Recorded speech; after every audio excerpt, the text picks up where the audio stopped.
Does my soil type matter when it comes to applying humates? Yeah, soil type can have an effect.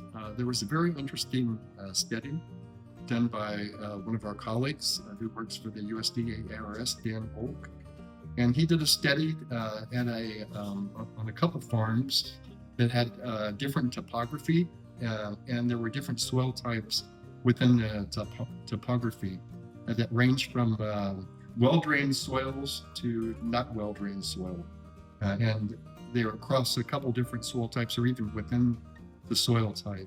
And over a couple of years, where they were looking at the growth of and productivity of corn, they did find soil type effect. In bad years and years where there wasn't a lot of rainfall, they would get a increase in productivity across the soil types.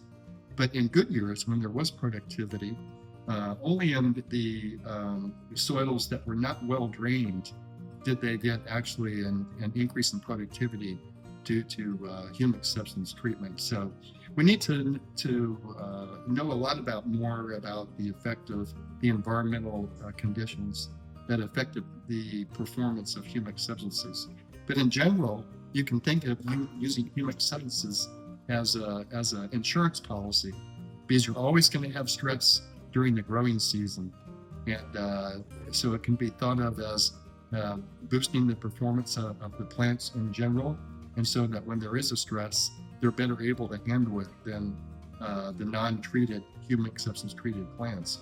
A good example of that is, again, some work by Dan Oak, and he has a great picture that shows corn that was treated with humic substances right next to corn that wasn't, and there was a big windstorm, and all the corn that was not treated with humic substances were blown down. So the humic substances actually increased the thickness of the corn stalks so that they were able to withstand this windstorm.